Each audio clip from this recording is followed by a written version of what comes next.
Salmo de número 81.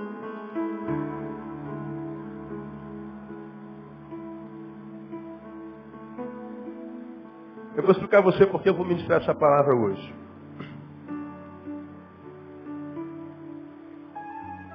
Atendi um pastor, muito ferido. Muito. E me escreveu um torpedo bastante pesado. Eu estava fazendo algo particular e chegou o torpedo. Toque, toque, toque. Que é como faz o barulho do torpedinho quando chega. E como nunca antes na minha vida, eu fui atingido por aquele torpedo, como que se ele trouxesse uma carga tão grande de energia, de negatividade. Eu não sei se isso é possível. Mas ao ler aquele torpedo, ele atingiu minha alma. Ele me abateu, não sei porquê. Foi um torpedo pequenininho. Mas ele se identificou como pastor assim que mandou o torpedo. E, óbvio, o conteúdo do torpedo mostrava um homem, uma pessoa, um ser humano, a despeito da profissão, da vocação que desenvolve, bastante ferido, decepcionado, amargurado. E entre as coisas que ele perdeu, a família, mulher e filho foram embora. E por causa disso também foi dispensado pela própria igreja. E todos os amigos que diziam-se amigos, no momento mais difícil da vida dele, o abandonaram. E ele está muito amargurado, muito amargurado. Entre as frases do torpedo dele, ele dizia lá: pastor, eu não creio que felicidade exista. Eu preguei muito sobre felicidade, sobre alegria, preguei muito sobre reinar em vida, mas na verdade, eu nunca experimentei isso de verdade e nem estive com alguém, seja no gabinete, nas minhas conferências, que de fato vivesse isso. Eu não acredito na felicidade. Não foi o que mais me chocou. A gente ouve isso o tempo inteiro. Aqui tem gente que não acredita que felicidade seja algo concreto, seja algo verdadeiro. Mas o todo do e-mail. De tal forma que eu parei que eu nunca respondo e-mail na hora. A não ser que seja óbvio, bom dia, Deus te abençoe. E nem todos esses eu respondo, eu recebo muito torpedinho por dia. Muitos, dezenas de torpedos. Eu agradeço pelo carinho com o qual me abençoam através de torpedos. Mas nem sempre eu respondo a todos. Se eu responder todos eles, eu recebo só para pagar torpedo. E nem sempre dá. Então, se você já mandou um e-mail carinhoso, bonitinho, me abençoando, podem mandar, eu fico feliz. Mas se eu não respondi, não é porque eu não recebi, não. É porque realmente não dá para responder todos. E quando é um e-mail difícil, ou um torpedo, eu estou falando de torpedo, mas também é e-mail, eu não respondo na hora, porque de repente a gente responde na emoção e, portanto, não responde na razão e não fala o que deveria ser dito, fala demais ou fala de menos, e alguma coisa assim. Eu mastigo primeiro para depois responder. Mas desse pastor, eu respondi na hora. Nesse momento, eu respondi: eu estou muito ocupado, não posso falar. Mas conte aí 1h30, eu acho que eu já estou liberado do meu compromisso, e me ligue. Eu quero te falar contigo. Bom, 1h30 se passaram, ele não ligou, chegou a hora do almoço, ele não ligou. E depois do almoço eu tinha um outro compromisso. Depois desse compromisso, lá para as 5 horas, o telefone não tinha vindo. Eu peguei o torpedo e falei: eu posso falar agora, me liga. Ele não ligou, aí eu liguei. Aí ele falou: poxa, o senhor ligou, pastor. Eu já não queria mais incomodá-lo, eu já estou me sentindo melhor. Eu falei: não, você não está se sentindo melhor. Quem escreveu o que escreveu não cura de uma hora para outra. Se você escreveu o que escreveu, você está doente há muito tempo na sua alma. E almas não se cura como feridas no dedo. Não, mas eu não quero incomodar, não. Mas o problema que você registrou, meu brother, meu amigo, meu colega, não é incômodo, é prioridade. Eu atendi. E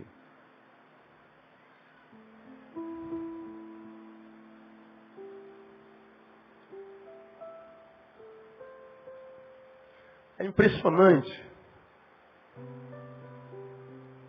como uma pessoa pode se ferir tão profundamente, tão profundamente.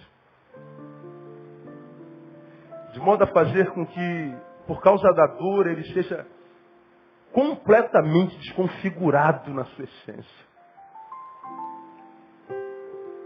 Cada um de nós somos o que somos, eu sou o que sou.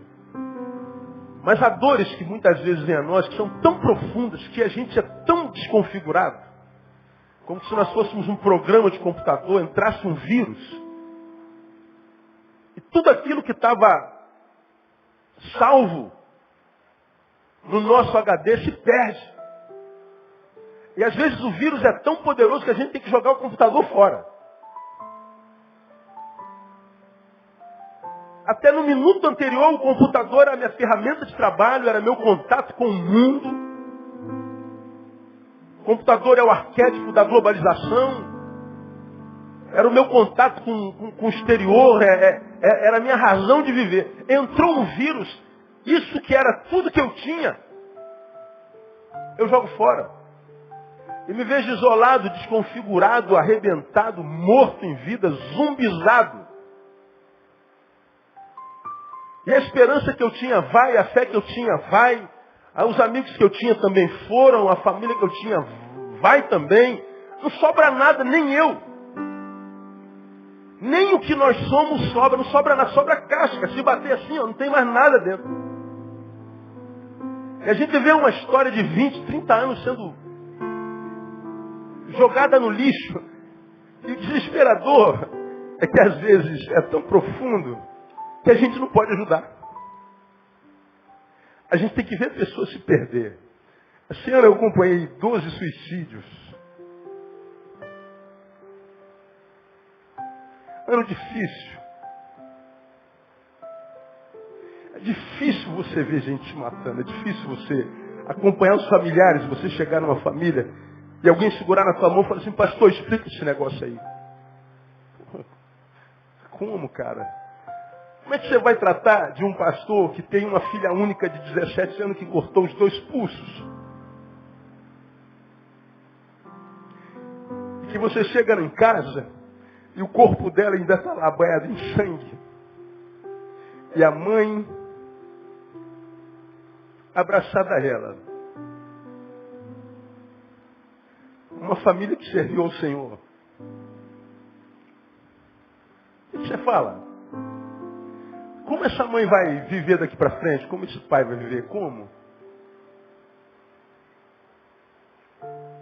E essa desconfiguração humana tem sido tão repetida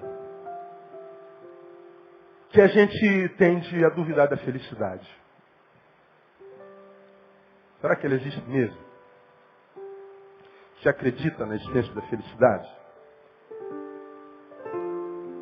É difícil. De modo que, para mim, o grande desafio tem sido continuar crendo.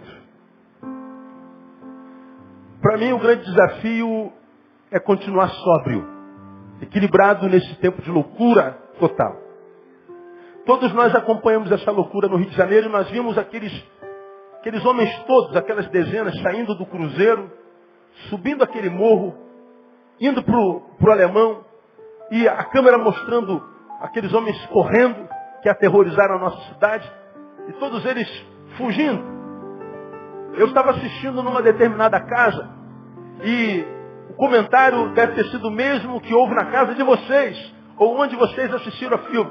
Puxa vida, olha lá, cara, uma rajada, pega todos eles de uma vez. Pensaram isso ou não pensaram? Ouviram isso ou não ouviram? Ah lá, cara, dá para matar todos eles. Caramba, cadê a polícia que não está lá em cima, droga?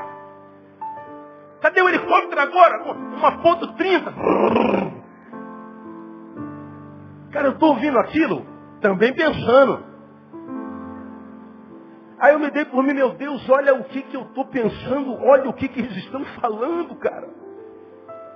Nós estamos aqui torcendo, mata todo mundo, mata, não deixa fugir não, olha lá, mata, um tirinho só na testa. Pô, cara, meu Deus, eu estou ouvindo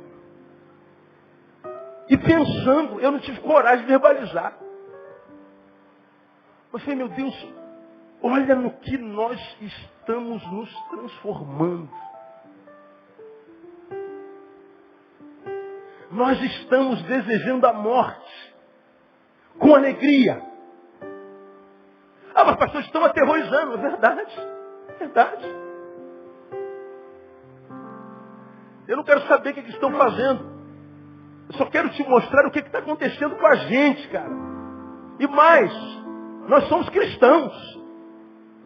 Seja católicos ou evangélicos, ou espíritas, dizemos ser cristãos. Cristo morreu por quem merecia morrer. Ele diz, perdoa as nossas faltas como nós perdoamos aos nossos devedores. É como ele nos ensina a orar.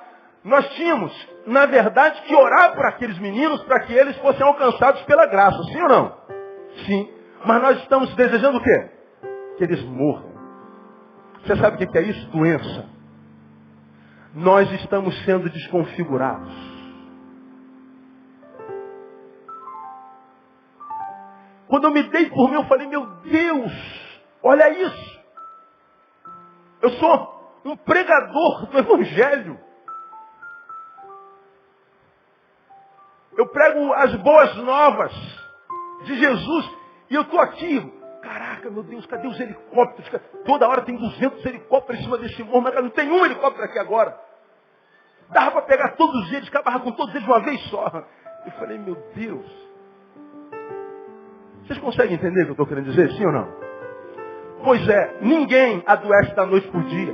Nós vamos sorrateiramente sendo desconfigurados devagarinho.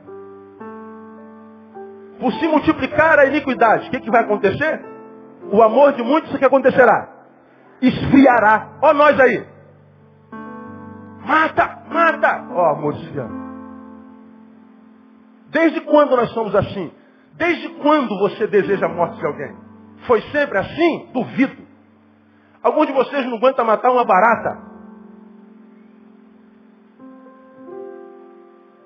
Mas por causa do que vivemos, nós estamos desejando a morte de semelhantes. Filhos de alguns irmãos nossos. Meninos. Monstros, pastor. Meninos. Monstros, meninos. Eu só estou dando como exemplo. Acontecem outras coisas por aí. Eu falei com vocês alguns meses atrás. Estava aqui na Castelo Branco. Um carro encostou no outro no sinal. Eu estou com a moto do outro lado parado no sinal, noutra pista. Quando encostou, nem amassou, cara. Só deu uma casquinha. Aí sai do carro que foi batido, que estava na frente, um velhinho, devia ter uns 77 anos, cara. Ô, meu amigo, você é cego, você é surdo. Aí sai do carro que bateu um outro velhinho, mais velho ainda, devia ter uns 80 anos. Devia ter uns 80 anos. Não sei nem como é que ele ouviu, tu é surdo, tu é cego. O velhinho que foi batido, começou a xingar o velhinho que bateu. O velhinho que bateu, você pensa que está falando por quê, rapaz? Que não sei o quê. Começou os dois velhos discutindo. Eu falei, vou encostar a moto, vou ver essa cena. Encostei a moto. E estou vendo os dois velhos discutindo. Aí aparecem os meninos da escola e vai, velho, pega ele, blá, blá, blá. O velho que foi batido deu um soco na cara do outro que bateu. Não caiu, o outro deu um soco nele, os dois rolando no chão. Eu falei, caramba, quase 200 anos rolando no chão. E o pessoal lá, blá, blá, blá, blá, blá. Não tem que separar, separou-se a Bíblia. Eu fiquei pensando, meu Deus, a Bíblia diz que com os muitos dias está a sabedoria. Com os de muitos dias está a sabedoria. Mas cadê a sabedoria dos homens de muitos dias? Estão adoecendo, irmão. Estão sendo desconfigurados. Aí eu atendi esse homem de Deus e vi o quanto nós somos capazes de adoecer, como diz o salmista, sem que haja possibilidade de cura. Desesperei, fiquei preocupadérrimo. Felicidade não existe. Vida equilibrada não existe. Todos estão loucos. Os que dizem ser felizes mentem, fantasiam. Engodo, pastor. Nada daquilo que a gente vê na igreja é verdade. Os santos não existem. A vida é má para todo mundo e a vida é uma desgraça. Viver é uma coisa horrível. Isso é uma realidade, irmãos, que habita a consciência ou inconsciência de muitos de nós. E gente que está pertinho da gente, a gente nem imagina. Alguns de nós não sabem como está o coração do nosso filho. Alguns maridos não sabem como está o coração da esposa e vice-versa. Estamos dormindo muitas vezes com gente que está sendo desconfigurada sem que a gente saiba. E aí parece que da noite para o dia a gente está acorda do lado de um estranho. Não é da noite para o dia não. Então eu queria chamar a sua atenção nessa noite, para que quem sabe você pensasse a respeito de si mesmo. Como eu tenho pregado aqui ao longo desses anos todos, pegue você quem era alguns anos atrás, 5, e compare com aquele que você é hoje. Como eu preguei no final do ano passado, falei como é que eu termino o meu ano e como é que eu inicio o meu ano. Eu tiro férias no início do ano, em janeiro. E a minha primeira semana de férias é reflexão, não adianta. Eu me afasto lá 2, 3 dias, inclusive dos meus, eu me retiro. E faço uma check-up, um tique do que foi meu ano. E eu vejo lá no início do ano, como eu iniciei, como é que eu estou acabando, e ver o que em mim morreu e o que nasceu em mim durante esse ano. Deixa eu ver com que sentimentos eu comecei, com que projetos eu comecei, e deixa eu ver como é que eu estou terminando. Porque a gente não percebe, a gente vai vivendo pequenas mortes todo dia. A vida inteira. Pequenas mortes. Por exemplo, um casamento que acaba, morreu alguma coisa. Um emprego que se perde, morreu alguma coisa. Um filho que se casa. Ontem eu fiz um casamento de 2 ovelhas lindas, queridas. Ela quase como uma filha. Aí eu falei que bom que nossos filhos crescem. Que pena que nossos filhos crescem. Quem é pai sabe o que eu estou falando, quem é mãe sabe o que eu estou falando. E olhei para as mães e para os pais e falei, nasceram ontem, não foi, mãe? Hoje estão aqui casando. De um lado, a gente fica feliz, poxa, meu filho está casando com uma menina boa, minha filha está casando com um menino bom, mas ao mesmo tempo, meu filho está indo embora, meu. Eu vou lá no quarto e vou ver a caminha dele, sabe do meu filhotinho, está com 25 anos. Meu bebezinho. Morte. Morreu alguma coisa. Mudou de emprego, mudou de estado, de endereço, morreu alguma coisa. E essas pequenas mortes, se não percebidas, vão se juntando. E a gente percebe que o acúmulo dessas pequenas mortes se tornam grandes mortes dentro de nós. E a vida vai fugindo de nós como uma bola furada, ou como eu já preguei aqui, como um pneu furado, mas cujo prego está lá. Ele vai esvaziando bem devagarinho. E a vida vai fugindo de nós como se tivesse um furo em nós. E a vida vai perdendo sentido, sabor, gosto. A gente não sabe o que está acontecendo. Pequenas mortes. Muitas vezes elas se juntam, se tornam uma morte grande e a gente morre antes da morte chegar, como eu tenho pregado aqui. E a gente desacredita de tudo, irmãos. Durante um ano nós vamos morrendo. Algumas coisas vão nascendo, ressuscitando.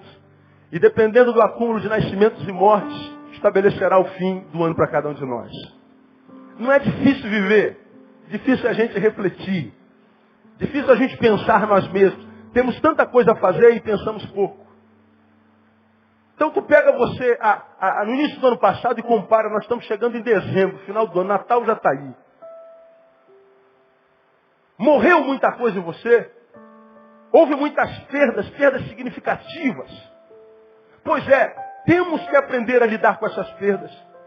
Temos que aprender a degustá-las, vivê-las, para que elas não se cronifiquem e nos adoeçam, ao ponto de contribuir ao longo dos anos para que a gente morra e perca a fé na felicidade, perca a fé na alegria, perca a fé no equilíbrio, perca a fé numa vida abundante. Que são coisas prometidas em Deus para nós desde tempo, sempre. E como é que a gente faz isso? Ouvindo a Deus, cara, acreditando no que Deus fala, a despeito do que acontece ao nosso redor. Quando a gente vai ao Salmo 81, eu não vou ler o Salmo todo, eu vou ler o versículo 8.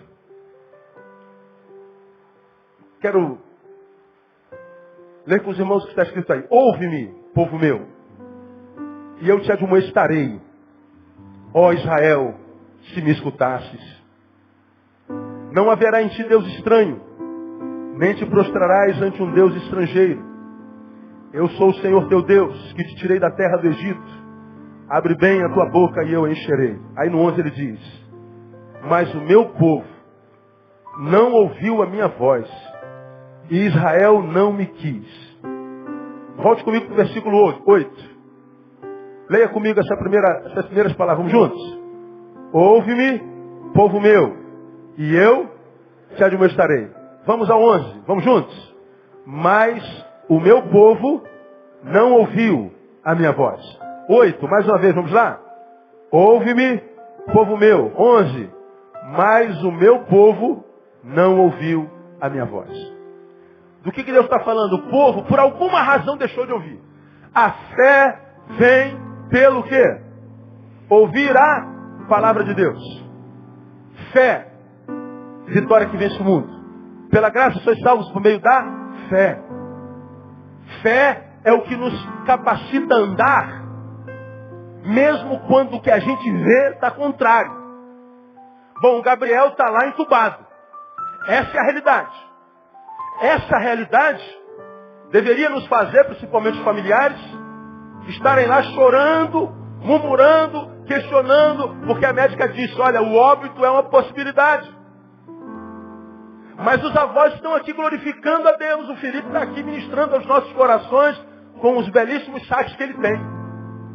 Como que eles conseguem fazer isso se o sobrinho dele está lá no CTI com ameaça de morte? Aí esse cara não tem coração, pastor. Esses avós não têm coração. Porque o netinho menorzinho está lá, ele tinha que estar lá, chorando. Mas não, os avós estão aqui adorando. Como que a gente faz isso? Pela fé. Porque eles estão vivendo uma realidade, o filho entubado, o neto entubado, o sobrinho entubado, com a palavra de um médico que diz é possível óbito, mas não se renderam às circunstâncias. Estão aqui acreditando que quarta-feira eu vou trazer a notícia, Gabriel está bem no nome de Jesus. O que é a fé? Me faz, a despeito das circunstâncias, não viver refém dela.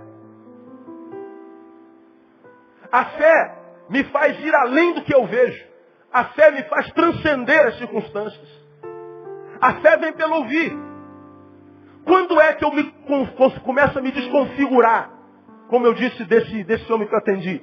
Quando eu paro de ouvir. Quando eu paro de perceber o que Deus, que é o Criador e o coordenador do universo, faz. Quando eu olho mais para as circunstâncias do que para as promessas. Quando eu não exercito a fé, exercito só a razão. E o que é a nossa razão? Não é nada, não responde nada. A razão responde quase tudo, menos o essencial. Não existe respostas racionais para as dores mais profundas do ser. Não tem resposta, cara. Como que a gente vence isso? Pela fé. Agora, quando Deus não é ouvido, irmão, nós somos o povo da palavra. Nós somos o povo que antigamente éramos chamados de Bíblia. Lembra disso? Lá vai o Bíblia. Porque nós usávamos a Bíblia debaixo do braço. Esse é o povo da Bíblia. Olha o Bíblia lá. Ele é Bíblia. Ele é Bíblia. Nós somos o povo da palavra. Nós somos o povo da fé. Nós somos o povo que antigamente cantávamos a respeito de nós mesmos. Onde está aquele povo barulhento? Onde está que não se vê nenhum irmão? Esse povo barulhento, esse barulho era o quê? Diga. Hã? Não ouvi. Oração. Era o povo que orava, era o povo da palavra. Era o povo que cria. Quando a gente vai perdendo essa capacidade, nós vamos sendo desconfigurados e eu estou impressionado no que nós podemos nos transformar por causa da dor. Mostrei o exemplo daqueles bandidos lá em cima, a gente está clamando pela morte deles. Olha isso, gente. E se aqueles homens fossem metralhados, provavelmente nós diríamos glória a Deus. E deveríamos dar glória ao diabo, porque ele estaria aplaudindo o povo de Deus, adoecido nas emoções, desejando a morte do seu próximo. Essa é uma visão coletiva. Agora, se a gente fosse entrar na individual, pelo amor de Deus, só você sabe como você está desconfigurado. Como eu ouço de gente a palavra desistir, pastor. Por que acontece isso? Porque o povo de Deus não ouviu. E o que acontece quando a gente deixa de ouvir o Senhor. Veja o versículo 12. O 11 diz, meu povo não ouviu. O 12, Deus diz, pelo que eu os entreguei, a obstinação do quê? Dos seus corações. Para que andassem o quê? Segundo os seus próprios conselhos. O que Deus está dizendo aqui? Quando eu paro de ouvir o Senhor, nós somos transformados em refém do nosso coração. Olha o que Deus está dizendo aqui. Eu não vou pesar a mão sobre vocês, não. Olha, não penso que eu vou mandar um raio para consumi-los. Não penso que eu vou botar um câncer no seu estômago. Não é isso. Eu só vou entregá-los ao vosso próprio coração. Eu vou liberar vocês para andar segundo o conselho de vocês mesmos. Aí parece que isso aqui não é tão ruim assim. Bem, foi, pastor, então ele está libertando a gente. Não, irmão. O que a Bíblia fala sobre o coração humano? Jeremias 17:9. Não precisa abrir lá, não. Enganoso é o coração, mais do que todas as coisas. E o que mais? Perverso. Quem o poderá conhecer? Veja, você é homem de Deus, foi tirado das trevas para a maravilhosa luz de Deus. Agora está aqui, vendo lá a notícia dizendo, mata! Olha o teu coração te traindo. Quantas vezes teu coração diz, vai lá e dá um beijo, pede perdão, dá um abraço, você não consegue fazer? Quantas vezes teu coração, por causa de uma fechadinha, tomado por uma ira tão grande, que vem gosto de sangue na tua boca, mata ele. Se não vai matar, dá pelo menos um murro na cara dele. Teu coração. A Bíblia diz que o pior senhor que um homem pode ter é seu próprio coração. Por exemplo, por que aqueles meninos estão atirando na polícia? Por que a gente entra no crime? Porque o nosso coração quer ter muito e fácil. E o coração diz pra gente, ó, estudar dá muito trabalho. Esse negócio de obedecer mãe é bobagem. Você pode ganhar mais fácil. Veja só, se você for trabalhar o mês todo, vai ganhar R$500, 580, um salário mínimo. Agora eu te dou R$500 para você levar essa trouxinha daqui lá para outro morro. Puxa, mas só isso? Só isso.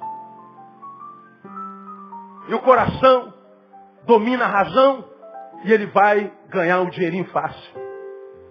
E a gente pega o dinheirinho e vem uma alegria dentro de nós, dentro do nosso coração, se enche de alegria. Pois é, essa alegria é o início da tua morte. É o enganador coração te traindo e te aprisionando no caminho que não é o caminho de Deus. A Bíblia diz que o coração é uma coisa horrível. E mais, quer ver o que a Bíblia diz em Marcos capítulo 7, versículo 20? Que não é o que entra pela boca do homem que o contamina. Por exemplo, você vai sair daqui, vai ali na Sulacap, no Pitico, e vai comer o X-tudo. Bota um X-tudo aí, tudão, podrão. Aí alguém diz assim, ô cara, o que é isso, meu? Só de caloria aí, é caloria pro mês todo. E tu quer saber de caloria? Meu? Tu quer matar a fome, tu quer matar quem te mata. Quer saber se está te contaminando? Se está te contaminando, isso tem não sei o que, isso tem não sei o que. Você quer matar a fome, meu filho? A Bíblia diz, ó, o podrão não pode se contaminar. Aí toma um litro de Coca-Cola. Vira e mexe, almoça aqui no Leleco. Aqui, no final da... Leleco, a esposa dele, a Tamara, são da igreja. E eu como lá, eu como muito pouco. Aí eu vou lá, boto só uma conchinha de cada coisa. Aí tem aquela fila da peãozada. Rapaz, o cara passa com um prato. Eu olho para o tamanho do cara. E olho para o prato dele e penso, para onde isso tudo vai? Aí eu brinco com o Leleco, cara, como é que você não vai à falência com esse cara comendo assim? Pastor, às vezes vai lá e repete. E tu vê o cara tá sequinho, o que entra pela boca não contamina. O que a Bíblia fala nesse mesmo versículo? Não é o que entra que contamina a tua vida, é o que sai. E a boca fala do quê? Do coração está cheio. Então escuta o que eu vou falar para você. O envenenamento do homem não se dá pela ação do outro na nossa vida.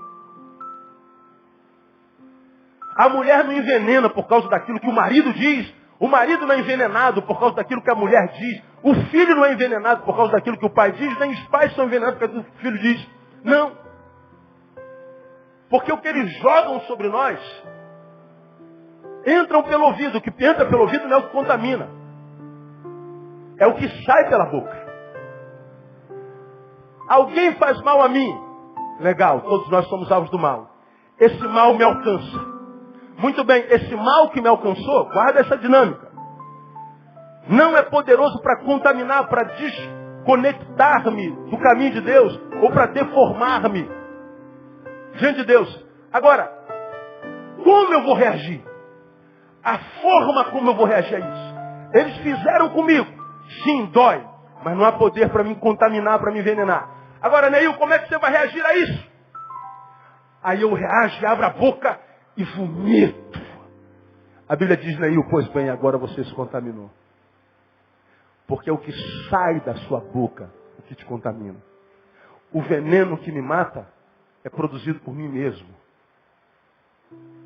O veneno que me mata não é produzido pela sociedade. Eu estou vendo tudo isso acontecer na minha cidade. Gera medo. Eu estou vendo a polícia subindo o morro e estou torcendo pela polícia porque nós somos do lado do mocinho. E eu vejo aqueles meninos correndo e eu estou vendo meu coração dizendo, diz para matá-los, diz para arrebentá-los, diz para que eles façam justiça. Nós temos direito porque eles estão barbarizando a cidade. Aí a gente produz, mata. Pois é, isso que eu lanço na vida, a vida me devolve enquanto veneno, enquanto contaminação de alma. Vou morrendo devagarinho.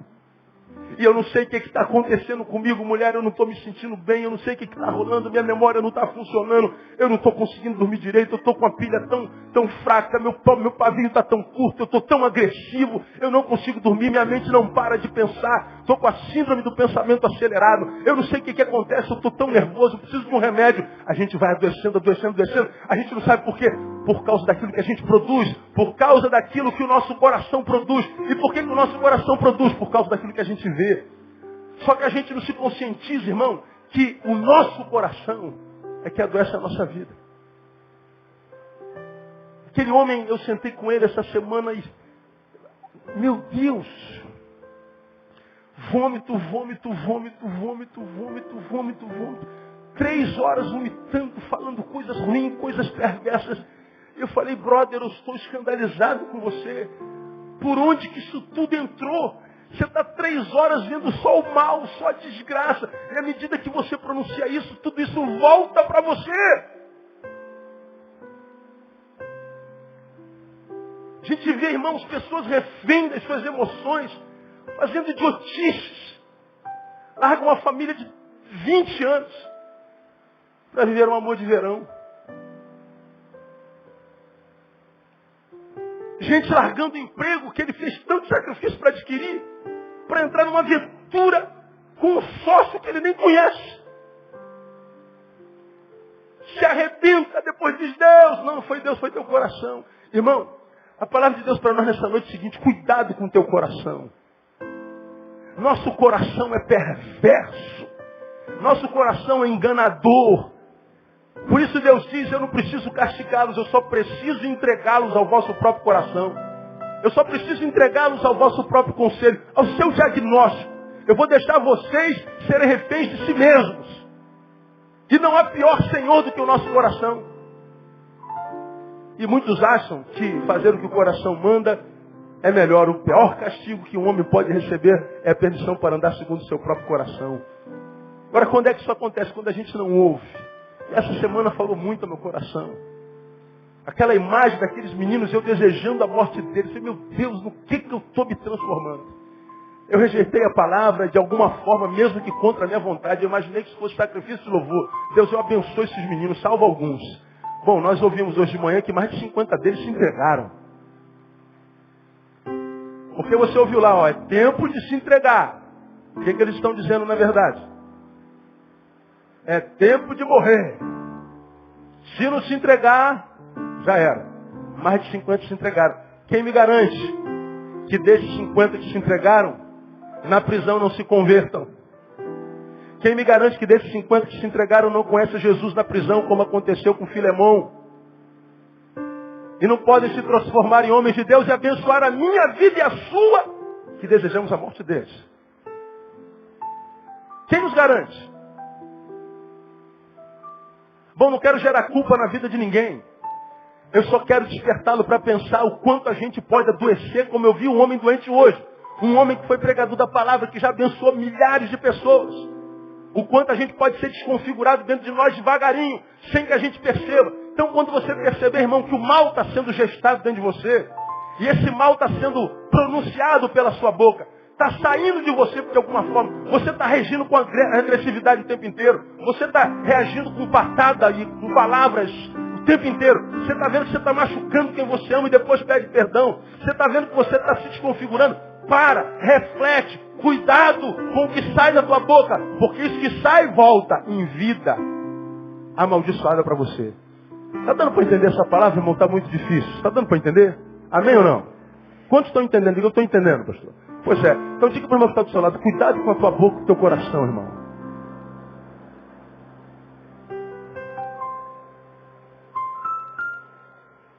Não ouvir o Senhor me torna refém do meu próprio coração. Deus me livre e guarde. E o nosso coração é terrível. Segundo e penúltimo. Se a gente não ouvir o Senhor, nós vamos ver os nossos inimigos eternizados e fortalecidos. Nós vamos ver os nossos inimigos eternizados e fortalecidos. Veja lá o versículo 14. O meu povo não me ouviu. Aí ele diz lá, em breve eu abateria os seus inimigos e voltaria a mão contra os seus adversários. Olha que coisa interessante. Quando nós não damos ouvido à voz de Deus, não dar ouvido é ser rebelde, não dar ouvidos é ser desobediente, nós viveremos a sensação de sermos sempre menores do que os nossos inimigos e os nossos adversários. Ou menores que as nossas adversidades. Isso se chama complexo de inferioridade. Complexo de inferioridade é a marca dessa geração. Você pode, ele não acredita. Tenta. A adversidade é sempre maior do que ela. Como essa capacidade de se entregar sem luta é uma realidade nessa geração? É insuportavelmente real isso. Você se entrega na primeira adversidade, na primeira luta. Ah, vamos usar o Gabriel de novo? A gente vai ver o Gabriel de novo logo, logo. Ah, o Gabriel internou. Ah, meu Deus, eu quero morrer. Não queira morrer, irmão. Viva porque vai ter que cuidar dele o resto da vida, ele vai ficar curado. Mas a pessoa se entrega logo. De onde vem isso? Desconfiguração. O texto está num tempo muito interessante. Em breve, veja lá, eu abateria. Bom, abateria, mas não abateu. Deus está dizendo que poderia dar vitória ao seu povo, mas não deu. Deus poderia ter estado no tempo da adversidade, mas não deu, porque o povo não ouviu. Deus poderia tê-lo capacitado, como diz o Salmo, que ele adestra a minha mão para a guerra e meus dedos para a peleja. Esse Salmo diz que Deus não nos livra da luta, mas nos capacita para ela. Como preguei no passado, ele não nos livra da cova do leão, mas ele nos livra na cova dos leões. Ele não nos livra da fornalha, mas nos livra na fornalha. Tem um quarto anjo lá dentro, no nome de Jesus, amém, amado? Nas fornalhas dentro das quais vocês passam, haveria um quarto anjo também. Mas alguns de nós somos tostados. Por que, meu Deus do céu? Porque a gente parou de ouvir para olhar para as circunstâncias. Eu vou dizer uma coisa triste para os irmãos. Eu não me espanto quando alguém vem me falar que está passando por luta. Pastor, estou passando por luta. Todo mundo está. Pergunta para esse irmão que está do seu lado se está fácil para ele. Tá não, cara, está bravo. Está difícil para todo mundo, pior do que você imagina. Então vinha até mim, pastor, estou passando por luta. E o que você tem de novo? Não, então estou passando por luta. Então, eu vou repetir, o que você tem de novo? Não é um problema para mim. Todos nós estamos passando por luta. Nós estamos em luta. Estamos vivendo o dia mal de Efésios capítulo 6. Temos que pegar a armadura. Agora, o que me abate é ver gente passando pelo dia mal, vendo a maldade do dia desconfigurá-lo. E a gente consegue perceber isso muito claramente, porque a desconfiguração, grave esse bizuzinho aí, já preguei sobre isso no passado. A gente sabe que está sendo desconfigurado quando nossas fomes são mudadas. Esse pessoal que nós apresentamos aqui agora estão com fome de Deus. Eles querem crescer, aprender, querem pegar a Bíblia e abrir. Vamos ler Ageu 1:2. Ele nem sabe que tem um livro chamado Ageu na Bíblia. Agora vamos ler Sofonias, capítulo 1. Sou o quê, pastor? Fonias. Ele nem sabe que existe isso. Mas ele pega na Bíblia toda manhã para aprender da Bíblia. Isso se chama primeiro amor. Todos nós já tivemos. Agora a gente vai lá no fim, no Apocalipse. Uma das acusações de Jesus sobre uma igreja, qual foi? O que tenho contra ti é que tu deixastes o que? Digam. O teu primeiro amor. Aquela paixão de quando nós nos conhecemos. Aquela paixão que fazia com que nós estivéssemos juntos o tempo inteiro. Com que nós fôssemos enamorados e namorados eternos, aparentemente. Mas alguma coisa foi acontecendo no caminho, minha igreja, diz Jesus, lá em Pátimos, no Apocalipse, que o primeiro amor de vocês foi morrendo e vocês deixaram o seu primeiro amor. Pois é aqui que está o meu espanto com essa geração. Alguns de vocês estão deixando o primeiro amor, mas se entregam a esse segundo amor, terceiro amor, 10º amor, último amor, como se isso não fosse importante. A fome por Deus e sua palavra e pelas coisas do Espírito, da transcendência, o que nos leva além da matéria, que faz com que a gente não precise de coisa para ser feliz.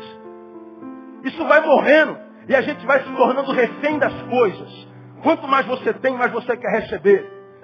Quanto mais você trabalha, mais você quer trabalhar. Quanto mais você adquire, mais você quer adquirir. Como se você precisasse ter tudo isso para ser feliz. Como se fosse de coisas que nós precisássemos para sermos realizados. E a gente sabe que não são as coisas que trazem felicidade. Eu vejo um monte de crentes, gente que Deus usou. Deus já pôs aqui onde eu estou, para nos abençoar, aí de onde vocês estão, que foram canais de Deus, instrumentos do Espírito, boca de Deus. Mas agora estão aí, nos últimos bancos, como homens mortos, ocupados demais para serem usados por Deus. Já não tem mais fome espiritual. Tem fome de prazer. Tem fome de grana. Tem fome de noite. Tem fome de relações. Tem fome de carne. Mas não tem mais fome de Deus. E pior, não se importa. Está sendo desconfigurado diante dos nossos olhos. A gente não pode fazer nada. Gente que a gente sabe pelo caminho que está trilhando, decadente, logo vai estar num buraco tão fundo, de onde talvez não mais consiga sair. Irmãos, eu acho que Deus está nos amando nessa noite, como um pai que está preocupado com alguns filhos que não estão mais lhe obedecendo. Deus sabe que alguns de vocês já não têm a fome que tinha alguns anos atrás. Deus sabe que suas fomes estão mudando. Deus sabe que você está se desconfigurando. O que acontece se isso acontecer? Quando as dores chegarem, as adversidades chegarem, os inimigos e as adversidades chegarem, você não vai ter força para combatê-los. Porque não se combate, por exemplo, depressão com milhões de reais. Não se combate insônia com Maria Mole. Não se combate solidão com um garoto de programa. Não se combate fome de afeto com uma menina do computador do outro lado. Não se combate nada disso com nada disso. Passei a mostrar àquele homem o que eu acho que aconteceu com ele. Pedi para ele falar da vida dele dos últimos 3 anos. Irmãos, eu fui ticando. Eu anotei aqui, 101 coisas. Em 3 anos, que para mim cooperaram para a morte existencial dele. Ele falou, mas pastor, como é que o senhor conseguiu ticar isso tudo? Não, só tiquei porque você falou. Fora o que você não falou, porque você nem sabe.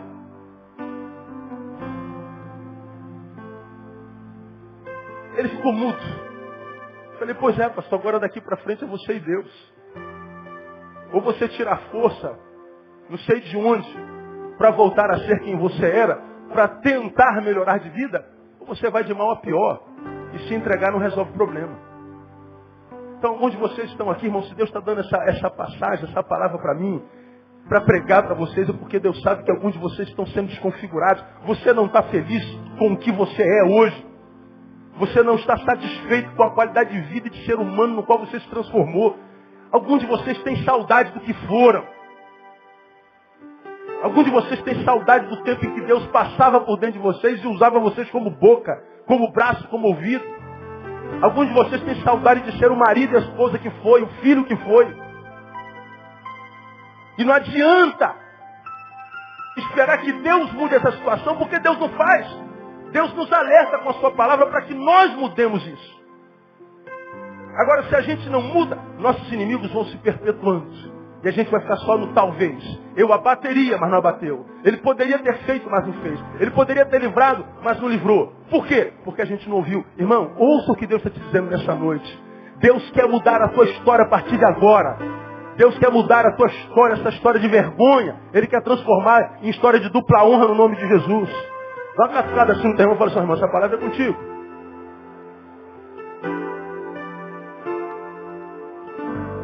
Termino. Se eu não ouço o Senhor, me torno refém do meu coração. Vejo eternizado e fortalecido os meus inimigos. E pior, perdemos contato com alegria enquanto realidade concreta. Olha o versículo 1 desse texto. Cantai alegremente a Deus, nossa fortaleza. Erguei alegres vozes ao Deus de Jacó. Bom amigo compôs uma música aqui. Cantai alegremente ao Senhor, nossa fortaleza. Erguei alegres vozes. Projeto do nome de Irajá. Cantai como? Diga para mim. Não ouvi. Alegremente. Olha a alegria aí. Alegremente a Deus, nossa fortaleza. Erguei o que? Leia para mim. Não ouvi. Alegres vozes.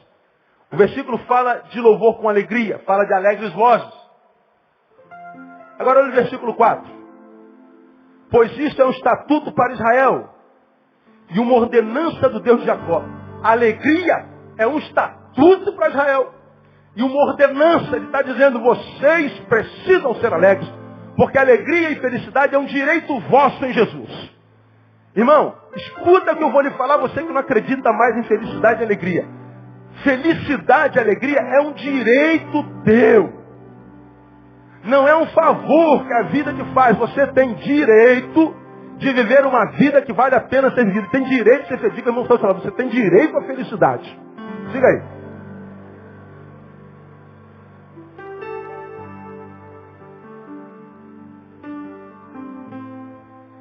Deus ordena, cantai alegremente, erguei alegres vozes. Então é um estatuto, então existe alegria. É uma realidade concreta. Não é uma utopia, é uma realidade concreta, palpável, factível. Não é utopia, a felicidade é a realidade, direito nosso, é uma ordenança de Deus. Mas infelizmente, há muitos que já desacreditaram disso. Há muitos que não acreditam mais na felicidade. Isso não existe. Já sofreram tanto, viram tanta desgraça ao redor, foram sendo diluídos. Dia após dia, dia sim, dia não, um dia sim, dois não, não deu nem para sentir que ele estava morrendo. Deu nem para sentir que você estava virando pó, que você estava sendo tragado. De tal forma que agora acha que a felicidade é uma coisa abstrata, é um engodo, é uma farsa. Isso é resultado de uma vida que optou por viver alheia, separada da vontade de Deus. Cara, quando eu vi aquele homem, eu tive medo. Cara, eu não conheço esse sentimento diante de Deus. Eu já preguei aqui algumas vezes, falei, Deus me livrou de dois sentimentos que matam o homem, medo e ansiedade. Diante de Deus, eu estou com a mão na palavra, eu não sou ansioso. Eu não deixo de dormir por causa de amanhã. Eu durmo, eu viro um monstro. Entro em coma. Mas pastor, amanhã tem um problema. Amanhã, filho. Se Jesus voltar essa noite, vou perder a noite de sono à toa?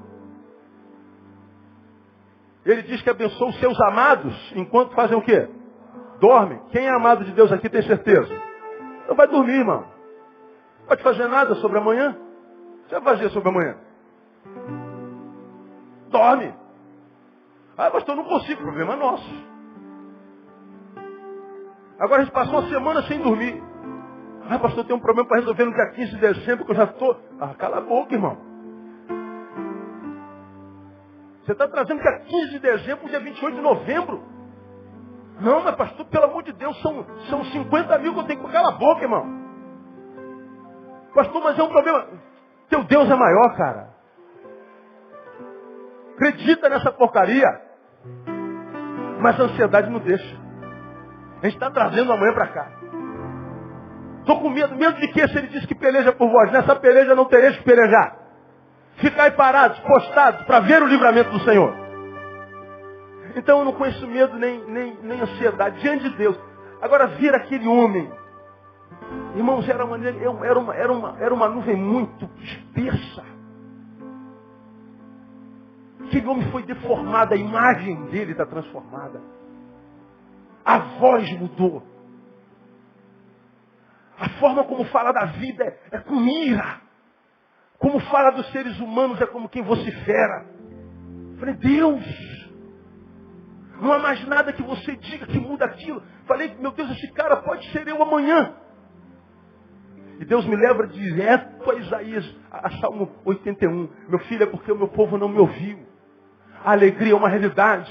Não se permita contaminar por esse que perdeu a capacidade de crer e de sonhar. Porque ele sofreu muito e não soube lidar com o seu sofrimento. Então, aprenda a lidar com os seus. Ensina meu povo a lidar com os deles. Ensina meu povo a discernir. Quando sem que ele perceba, ele está sendo desconfigurado. Quando ele libera uma palavra de maldição, essa palavra que ele libera para o outro volta para ele. Essa palavra que ele libera sobre o outro não amaldiçoa o outro, amaldiçoa a si mesmo. E se ele aprender que a palavra maldita que lançaram sobre ele não pode amaldiçoá-lo, senão só quem o amaldiçoou, porque ele está debaixo da bênção de Abraão, porque a Bíblia diz, amaldiçoareis que te amaldiçoarem. Então maldição não pega, irmão. Maior é o que está em nós. Creia no que diz a palavra. Contra Israel não vale encantamento. Irmão, não há palavra maldita que caia sobre você e pegue se você não autorizar. Maior é o que está em você. Quando alguém libera uma palavra de desgraça contra você, lembra que já foi liberada uma palavra de graça sobre você, da boca do próprio Jesus. Pode catucar ele de novo e falar assim, é contigo também, irmão, palavra de graça. Terminei. 8h20.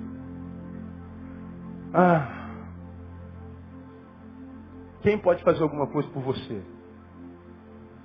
Se não só você. É você que sabe como você está. Como você está, não diz respeito a ninguém que está aqui. Não diz respeito a mim como eu estou, não diz respeito a você. Porque só quem colhe o ônus e sofre as consequências de como a gente está somos nós mesmos. E quem a gente ama. Agora acredita no que eu estou te falando.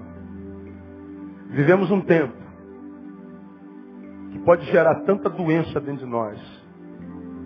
Tanto medo, ansiedade, dor, incredulidade, que aquele que nós fomos um dia, que gostávamos de ser, nunca mais apareça. Vivemos um tempo que tem a capacidade de nos roubar de nós, como eu já ministrei aqui. De modo que só fica a casca, sobra mais nada. Se a gente não se aperceber e usar o dom de Deus, discernimento de espíritos, para entender o que está acontecendo nessa geração, nesse tempo presente, esse tempo bárbaro de ser, esse modo monstrificado de existir, congelado de sentir, a gente vai virar no homem coisa, sem que a gente perceba. Deus criou você para ser feliz, meu irmão. Não se entregue a essa tristeza sem luta. Deus criou você para reinar em vida em Cristo Jesus. Então diga para as suas adversidades, seus inimigos, seus adversários, eu vou reinar em Cristo Jesus e não vou permitir que as circunstâncias desse tempo presente me adoeçam, porque eu vou reagir a isso ouvindo a palavra de Deus, e a palavra de Deus diz que você é mais do que vencedor naquele que te amou. Ele morreu para que você vivesse e vivesse vida abundante. Quem recebe essa palavra, eu recebo essa palavra, aplauda ele bem forte, e que essa palavra nos sustente, pelo menos por essa semana, em nome de Jesus. Aleluia! Ficar de pé, mas.